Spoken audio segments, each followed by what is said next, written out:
Foi et raison, ce parti. Bonsoir à tous et merci de nous rejoindre dans cette émission Foi et raison. Et nous avons un réel plaisir d'être avec vous et aussi avec monsieur l'abbé Hubert Katawa, à qui je dis bonsoir. Bonsoir Dani. Voilà. Monsieur l'abbé, nous sommes très heureux, ensemble avec ceux qui nous suivent de Kinshasa, de Brazzaville, deux environs, ce soir où nous parlons justement de ce mois de novembre, mois de tous les saints, mais à l'exemple de la Sainte Vierge. Monsieur l'abbé, d'entrée de jeu, le terme sainteté vous inspire quoi? Quelle est l'idée première? Monsieur l'abbé, vous avez la parole. Quand on parle de la sainteté, oui, sans me référer à la théologie, voilà, à toutes les spéculations, je vois l'excès d'amour. L'excès d'amour. Oui, une bonté extrême. Et je vois la pureté, je vois la sincérité, l'honnêteté, la transparence. Ça me renvoie à tout cela. Mais la première idée qui me vient, c'est l'amour. L'amour à l'excès, l'amour infini. Voilà. Voilà.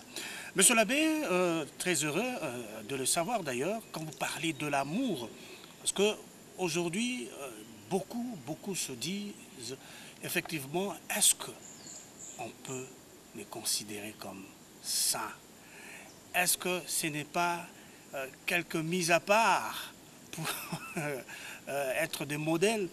Effectivement, nous parlons des modèles aujourd'hui. Monsieur l'abbé, la Sainte Vierge est au premier rang. Et nous voulons nous référer à elle pour effectivement nous dire oui, c'est possible. Oui, c'est possible de marcher. Oui, c'est possible d'aimer. Oui, c'est possible de vivre la sainteté, monsieur l'abbé. Alors, je voudrais d'abord faire une observation. Oui. Quand nous parlons du mois d'octobre, le mois des Maries, et immédiatement après ces mois consacrés à la Vierge Marie. Exactement, oui. Mais la première fête qui ouvre le mois de novembre, c'est la Toussaint. La Toussaint. La Toussaint. Alors Marie, que nous devons considérer, je ne dis pas que nous pouvons, que nous devons considérer comme celle qui nous montre le chemin de la sainteté. Oui. Marie qui est modèle, parce que quand je dis modèle, elle est modèle de tous les hommes. Et surtout pour nous qui croyons en Jésus-Christ comme Fils du Père éternel, vrai Dieu et vrai homme, Marie est celle qui nous apprend à aimer. Parce que parlant de la sainteté, j'ai fait allusion à l'amour infini. À l'amour infini. Marie qui nous apprend à aimer. Mais aimer, c'est être capable aussi de vouloir le bien des autres, le bonheur des autres. Et si Dieu nous aime, il nous aime au point de ne vouloir que notre bien, de ne vouloir que notre bonheur. Alors, quand nous parlons de la sainteté, nous faisons allusion à la Vierge Marie. Moi, je vois en Marie cette grande bonté au fond de son cœur, cette bonté qui en même temps aussi se manifeste extérieurement par sa beauté.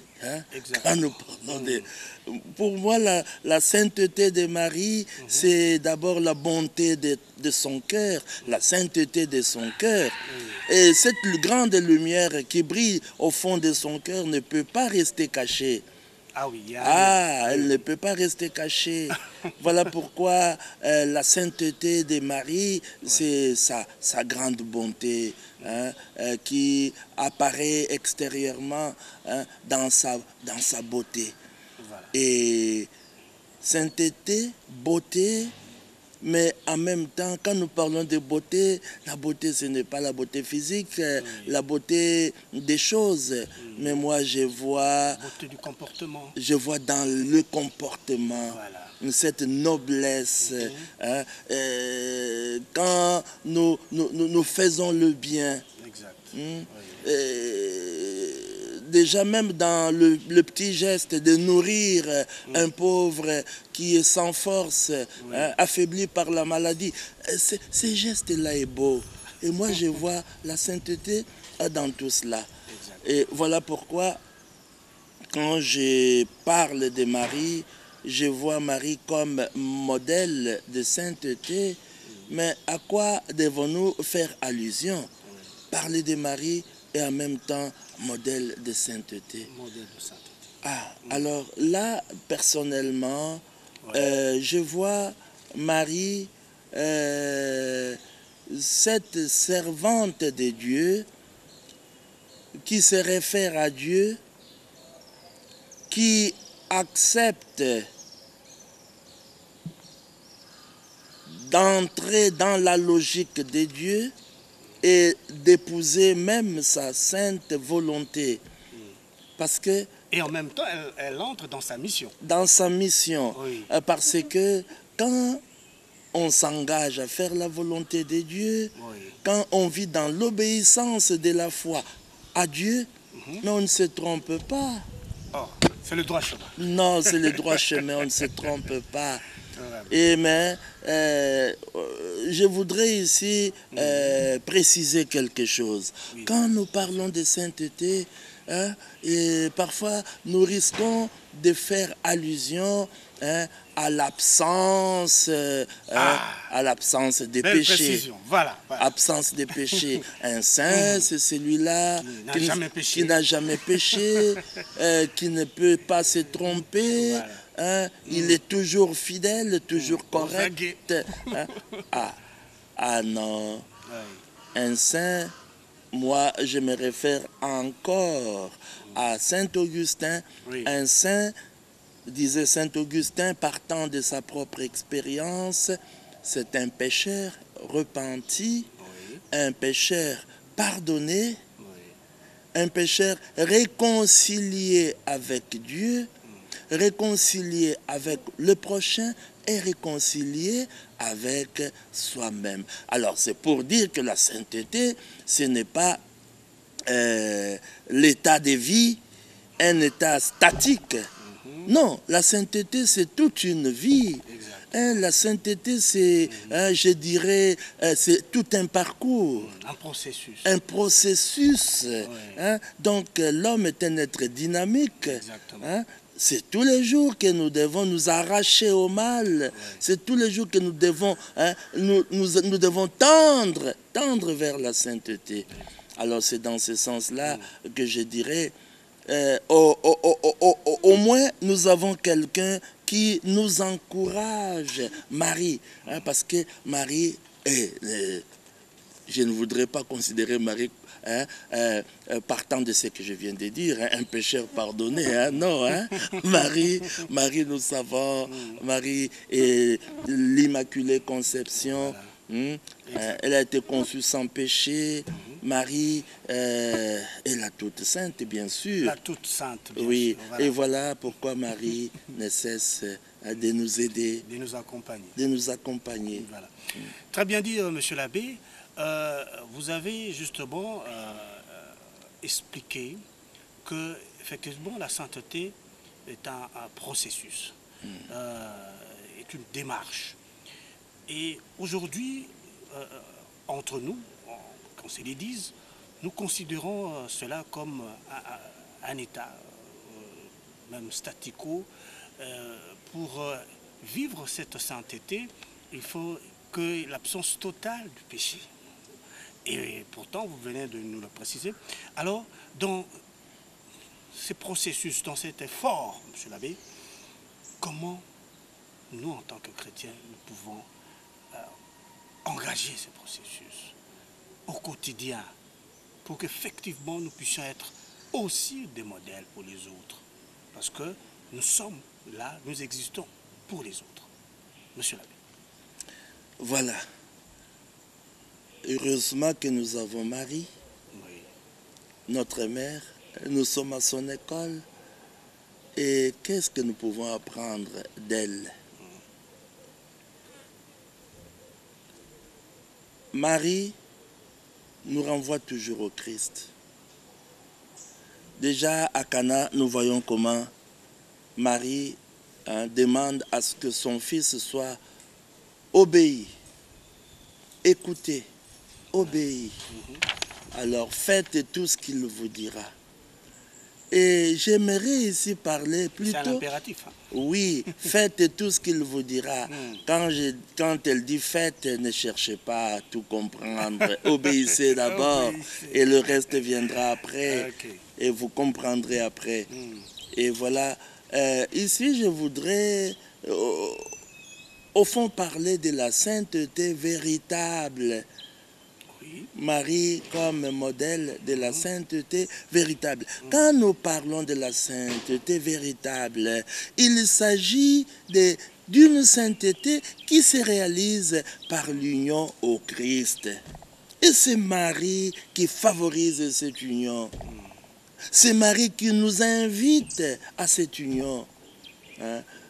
Une façon de dire, sans le Christ, vous ne pouvez rien.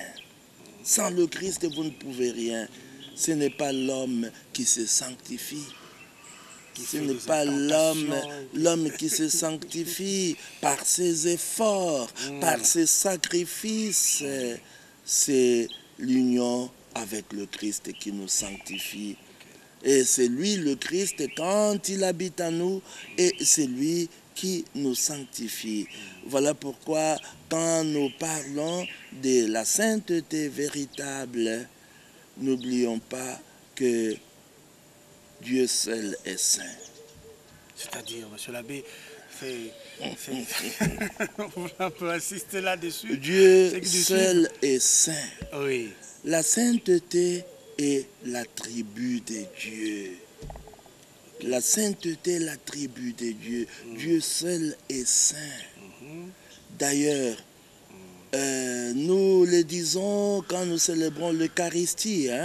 Quand nous utilisons la prière eucharistique 2, nous disons, toi qui es vraiment saint, toi qui es la source de toute sainteté, mais Dieu qui est vraiment saint, lui seul est saint, toi seul es saint, toi seul le Seigneur. Alors, si la sainteté est l'attribut de Dieu, mais Dieu, il est notre Père, mais qui est Dieu?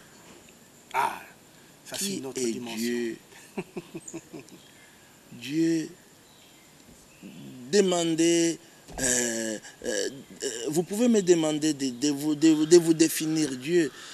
Qu'est-ce que je peux dire? C'est ce que je fais. Qu'est-ce que je peux dire à son sujet? À son sujet, monsieur l'abbé. Oui, mais voyant tout ce qu'il a fait pour nous, et il a tout créé, il a tout mis à notre disposition. Nous sommes... La terre. Nous avons tout. C'est nous qui devons gérer la création. Et il nous a même créés à son image et à sa ressemblance. Et voilà, il nous a sauvés par son Fils. Dieu a accepté que son Fils puisse mourir pour nous. il n'a rien ménagé pour que nous soyons sauvés. Quand je vois cet ensemble-là, j'arrive à cette conclusion, Dieu est amour. Dieu est amour. Dieu est amour. Donc, parler de la sainteté de Dieu, au fond, la sainteté de Dieu, mais comment nous pouvons découvrir cette sainteté? Mais c'est à travers ses œuvres, la grandeur de ses œuvres, la beauté de ses œuvres. Perfection. Et oui, et tout cela pour nous, hein, en notre faveur, à notre disposition. Hein. Alors, voilà. Oui, monsieur l'abbé, c'est vraiment très bien dit. Mais j'ai senti une dimension de la conscience, de la prise de conscience, d'abord de Dieu et véritablement aussi de son attribut. Dieu est saint. Et est-ce que ça ne sera pas une forme de départ en tant que chrétien dans cette réalisation que oui, je suis fils de Dieu. Et donc, comment dois-je me comporter? Comment dois-je vivre dans ce monde avec les autres, monsieur l'abbé? Voilà. Qu'est-ce que nous pouvons dire à propos de la sainteté? Parlons d'abord de l'Esprit Saint. Oui. L'Esprit Saint, l'Esprit de Dieu, l'Esprit du Père et du Fils. Hein? Et c'est l'Esprit Saint qui habite en nos cœurs. L'Esprit que nous avons reçu les jours de notre baptême. L'Esprit que nous avons reçu en plénitude les jours de notre confirmation. C'est l'Esprit Saint qui ne cesse de crier en nous, disant « Abba, Abba, Père ». Hein? Ah, mais si l'Esprit nous rappelle que nous sommes enfants de Dieu, nous confirme que nous sommes enfants de Dieu, et dans toutes nos détresses, nous devons nous tourner vers notre Père. Hein? Nous devons l'invoquer, hein? Et lui demander de venir à notre aide. Mais ne l'oublions pas, si nous sommes réellement ses enfants, nous devons, j'ai dit bien nous devons être comme lui. Nous devons être saints. Comme le Christ l'a dit, non? Dans Matthieu chapitre 5, verset 47. Hein? Et 48, hein? Matthieu chapitre 5, verset 48. Soyez saints comme votre Père céleste est saint. Soyez parfaits comme votre Père céleste est parfait. Mais soyez saints comme votre Père céleste. Alors là, il précise. Oui. Mais qu'est-ce qu'il fait, hein, ce Père qui est saint, qui est parfait, hein? Parce que s'il se limitait à dire « Soyez saints comme votre Père céleste est saint », on n'allait rien comprendre. Mais il a explicité pour montrer comment nous devons nous comporter. Hein? Et il fait lever son soleil sur les bons et sur les méchants. Mais la pluie tombe aussi pour tous, non? Pour tous. Alors, une façon de dire qu'il est amour. Il est miséricorde. Et devenir saint, pour nous, c'est une vocation. C'est une vocation. C'est une vocation. De quelle manière, monsieur l'abbé? Oh, mais quand nous disons, il nous a créés à son image, à sa ressemblance, à son image, mais à l'image de ce Dieu qui est saint. Oui. Une façon de dire qu'au fond, nous, hein, il nous a créés pour lui. Il nous a créés comme lui, hein, à son image, à sa ressemblance. Nous devons, nous qui prenons conscience de cette merveille, nous devons grandir jusqu'à atteindre la stature de l'homme parfait, le Christ, le Saint des Saints. Okay. Alors, il nous a créé à son image, à sa ressemblance. La sainteté, parce qu'ici, il y en a qui confondent. Quand on parle de la sainteté, il se limite à ce qui est religieux. Hein? à ce qui est religieux, à ce qui relève du culte. Hein. Donc, il n'y a que les prêtres, ils s'habillent en soutane, ils s'habillent en chasuble, ils célèbrent la messe. Hein. Bon, alors c'est très bien, mais il faut simplement savoir que ce n'est pas l'apanage de quelques privilégiés. Tous nous sommes appelés à la sainteté. La sainteté, c'est la vocation de tout être humain. Parce que tous nous avons été créés à l'image et à la ressemblance de Dieu. Alors la sainteté, c'est dans la vie de tous les jours. Dans la vie de tous les jours. Dans tout ce que nous faisons. Dans tout ce que nous disons. Hein? Et même dans nos pensées.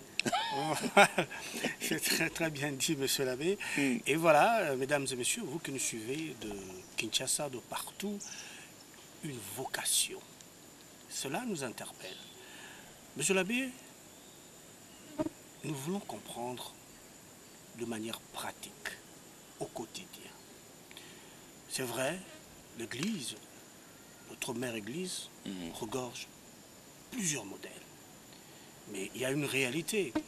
Et de surcroît, dans notre pays, dans le contexte où nous vivons, les gens développaient certaines façons de vivre et en acceptant des fois de s'accommoder au mal, de dire qui ne fait pas ça, nous tous nous faisons et nous avons le droit de nous comporter comme nous voulons. Monsieur l'abbé, cela m'a interpellé et comme on dit, l'occasion faisant le larron, je vous pose cette question, monsieur l'abbé, comment faire?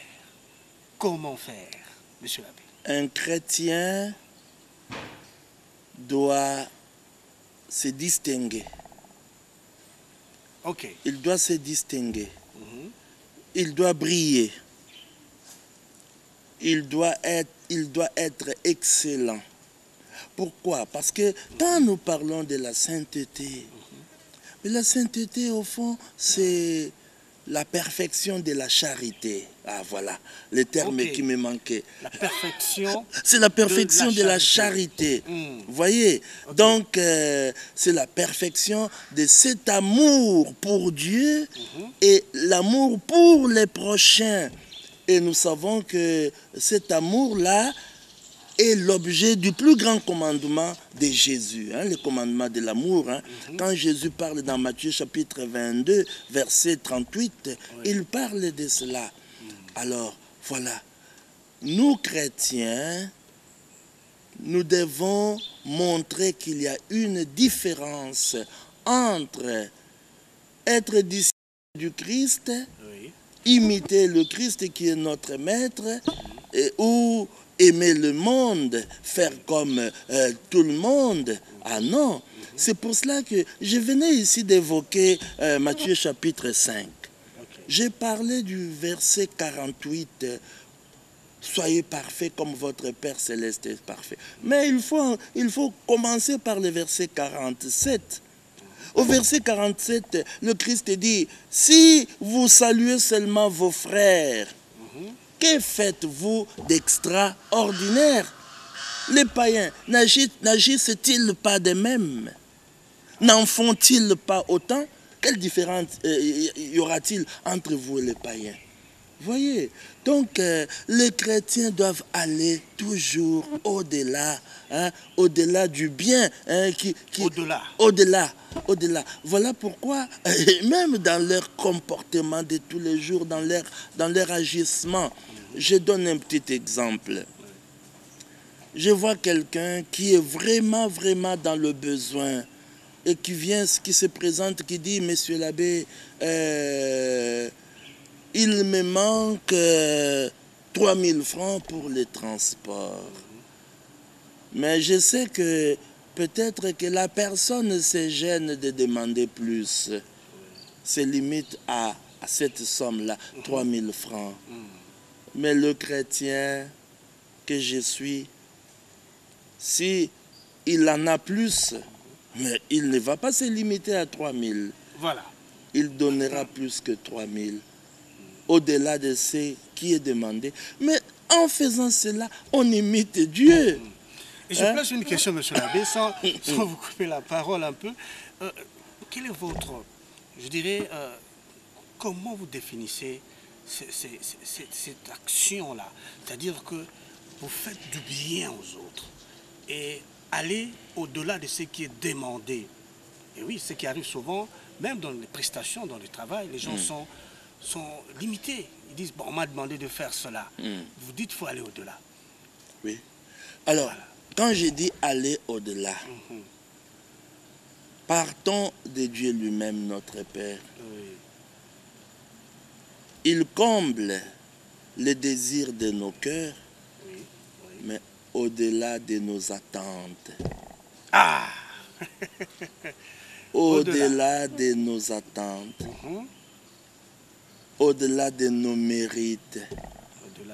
Et c'est beau, ça nous surprend. C'est beau. Et aller au-delà. Je connais une infirmière religieuse. Elle devait travailler de 8h à 16h. Et à l'hôpital, il y avait un cas sérieux, un enfant très malade et hospitalisé. Elle s'occupait de cet enfant-là. Et qu'est-ce qui est arrivé? Elle a terminé à 16h. Fatiguée. Très fatiguée. Mais comme le couvent était non loin de l'hôpital, ce n'est pas un secret. L'hôpital Saint-Joseph, le couvent, la maison Sainte-Thérèse, elle traverse la route à pied. Elle arrive au couvent, elle dit à sa supérieure, je demande une permission. Si je peux retourner à l'hôpital, suivre l'évolution de cet enfant. Et voilà. La supérieure a accepté. Mais il est arrivé à quelqu'un, ça c'est à l'hôpital de Kisantu, un catéchiste, un infirmier. Il allait terminer à 15h. 15h moins le quart, il était déjà prêt. Il ne voulait plus recevoir les malades. Sinon, il allait déborder, non?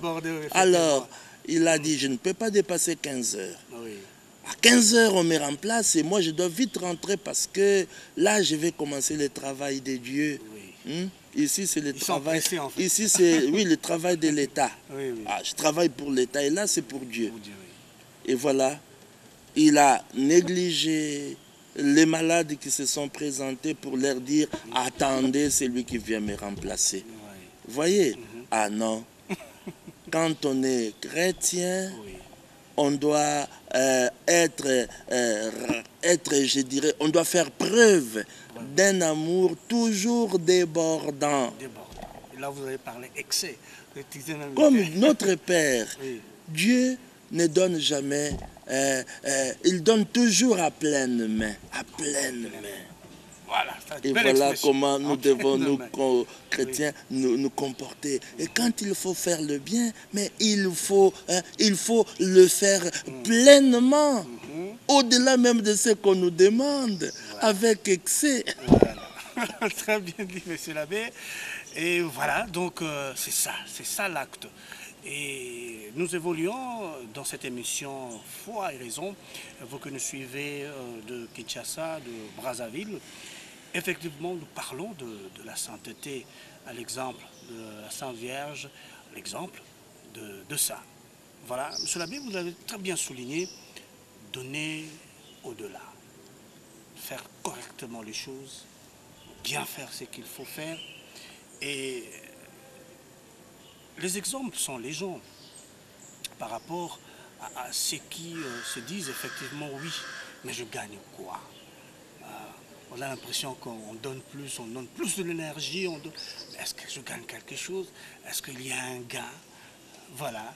Et parce qu'il y a des gens qui aiment du tic-au-tac, qui disent, bon, est-ce qu'il y a majoration de mon salaire? Est-ce qu'il sera reconnaissant? Or, nous savons dans ce monde où on dit qu'il y a l'ingratitude, monsieur Abbé, par rapport à ces gains, par rapport à la recherche de gagner quelque chose.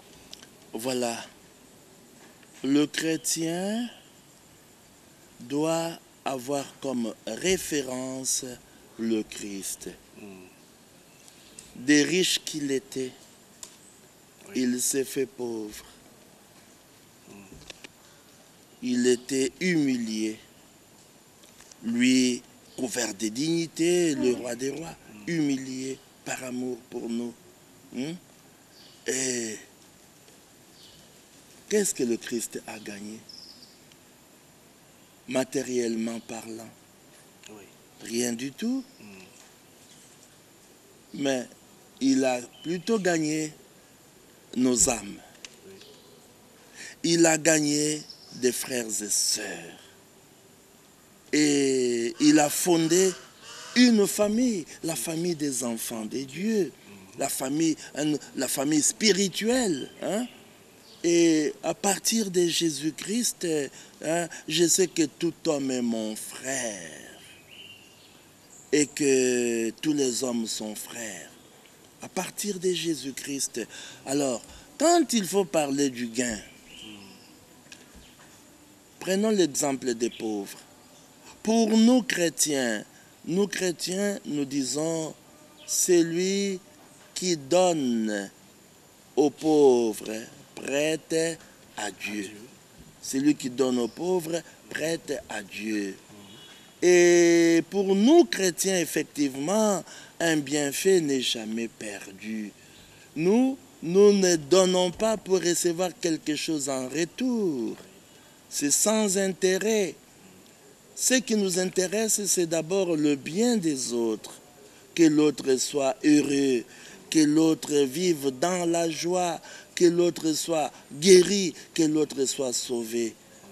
Mais le plus important pour nous chrétiens, la plus grande richesse que nous devons normalement partager avec les autres, c'est le Christ lui-même.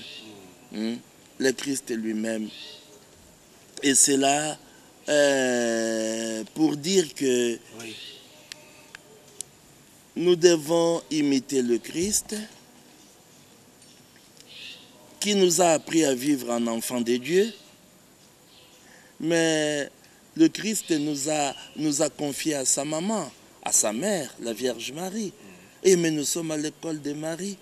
Donc Marie devient notre modèle. Marie devient notre modèle.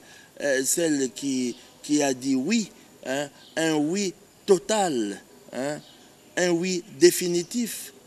Alors, sans réserve. Sans réserve. Marie a tout donné. Et mais qu'est-ce que Marie a gagné humainement parlant? Si ce n'est que voir comment son fils a été trahi, abandonné, voir comment il est mort sur la croix. Mais Marie a gagné des fils et des filles. Que nous sommes. Le plus important, c'est cela. Le plus important. Monsieur l'abbé, j'aimerais aussi que nous puissions parler de l'attitude, de la joie. Parce que, effectivement, comme vous avez dit, c'est l'amour qui déborde. C'est l'action que nous faisons pour rendre les autres, pour gagner les autres. Quelle est l'attitude que nous pouvons avoir? Quel est le sentiment? Parce qu'on a l'impression, de fois, quand les gens donnent, quand les gens font du bien aux autres, c'est comme si c'est les autres qui sont heureux, mais lui, il devient triste. Le fait de rendre les gens heureux. Des fois, il se dit, bon, si j'avais un pain, je dois partager avec l'autre. Il se dit, peut-être, s'il n'était pas là, j'allais me rassasier et être épanoui. Mais j'ai donné, mais j'ai fait l'acte de charité, mais je deviens si triste, monsieur l'abbé, par rapport à cette attitude. Non, c'est une très mauvaise attitude. Oui. Une très mauvaise attitude. Quand on donne, on doit donner avec joie. Avec joie. Avec joie et de tout son cœur. Et d'abord, comme chrétiens, nous devons épouser la logique du Christ. Épouser la logique du Christ. Épouser la logique du Christ. Le Christ qui a dit, il n'y a pas de plus grand amour que de donner sa vie pour ceux qu'on aime. Donner sa vie pour ceux qu'on aime. Il y a plusieurs façons de donner sa vie pour ceux qu'on aime. Plusieurs façons. Quand une mère de famille qui est à la cuisine se rend compte que, ah non, j'ai compté les morceaux de viande, ça ne suffira pas pour tout le monde. Ah oui. Alors, moi, je me contente de manger mon petit foufou avec la sauce. Avec la sauce, mais je garde les morceaux de viande pour mes enfants. Mais cette maman-là, sa joie, elle ne sera pas triste pour avoir fait ce sacrifice. Ah oui. Non, sa joie, c'est de se rendre compte que, ils ont bien mangé, ils ont apprécié. D'ailleurs, ils sont venus même me remercier. Merci maman, merci maman. Sa joie, c'est celle-là. Elle ne sera pas triste. Le vrai bonheur pour nous chrétiens, c'est quand nous rendons les autres heureux. D'ailleurs, la vraie joie est toujours partagée. La vraie joie est toujours partagée. Quand je me rends compte que, Seigneur, c'est grâce à ma petite aide que celui-là a réussi à terminer ses études, que celui-là a été hospitalisé et maintenant il est guéri. Il est guéri. Alors, c'est une joie immense, une joie qui finalement nous rappelle que nous aussi, nous participons à la mission salvifique. Parce que ne l'oublions jamais, il faut toujours lier la création, les deux, création et salut, création et rédemption. Dieu nous a créés, il nous a tout confié, mais il nous demande de participer au salut, à notre salut et au salut des autres, à notre bonheur au bonheur des autres. Au bonheur des Alors, autres. voilà. Très bien dit. Et monsieur l'abbé, pour ceux qui se sentent, je dirais naturellement, ne sont pas privilégiés, qui se disent, bon, je suis né dans une famille pauvre, j'ai un travail très mal rémunéré, j'ai une maladie chronique, je suis dans des situations un peu, c'est comme si je suis venu laisser les autres. Est-ce que c'est possible de vivre et de donner au-delà, d'entrer effectivement dans ces processus de sainteté? Alors, j'ai parlé de la participation. Exact. Nous devons participer à l'œuvre de la rédemption. Oui. Mais que l'on soit riche ou pauvre, bien portant ou malade, tous nous devons participer. Chacun de nous est appelé à participer. À participer de quelle façon? Et ceux qui ont de grands moyens, mais le Christ va les utiliser, pour qu'ils puissent soulager la misère des autres. Le Christ va les utiliser pour qu'ils puissent prendre soin des autres, qui sont malades, qui sont vulnérables, qui sont pauvres, qui sont dans une situation de détresse. Il y a plusieurs situations. Mais si moi, je ne gagne pas grand-chose à la fin du mois, j'ai dit, le conseil que je donnerai ici, faire du bien ne signifie pas toujours donner quelque chose. Quand on n'a plus rien à donner, on se donne soi-même, non? Ah oui. On se donne soi-même. Et le Christ nous a tout donné et il s'est donné lui-même sur la croix. Alors, notre participation peut être de plusieurs ordres. Moi, je peux être disponible. Alors, mon temps, je le consacre à toi. Tu es en train de construire, je ne sais pas, ta maisonnette. Mais je viens, je te donne un coup de main. gratuitement. Hein? Ça ne demande pas que je sois riche. Voilà. Et en même temps, si j'ai une maladie chronique qui m'a cloué au lit, hein, mais ma participation sera de quel ordre? Mais j'ai aussi le temps, même couché, hein, cloué sur mon lit de douleur, j'ai le temps d'utiliser mon chapelet pour prier, prier pour la conversion des pécheurs, prier pour les malades, prier pour la paix dans le monde. Hein? Voyez, donc d'ailleurs, on dit, quand un pauvre aide un autre pauvre, le bon Dieu sourit. Un très beau geste. Pour dire aussi que n'attendons pas quand accroîtra notre richesse pour commencer à faire le bien, à partager. Non, donnons déjà, commençons par donner ce que nous avons et ce que nous sommes. Qu'est-ce que j'ai moi? J'ai ma force physique. Je peux aider l'autre, non, à soulever une charge. Hein? J'ai mes yeux qui voient encore bien. Je peux aider un aveugle à traverser la route, non? Et qu'est-ce que j'ai? J'ai aussi un beau sourire, mais je peux aider quelqu'un. Hein? J'ai des belles paroles de consolation, mais je peux réconforter quelqu'un. Hein? J'ai le temps, je peux rendre visite à un malade. Vous voyez?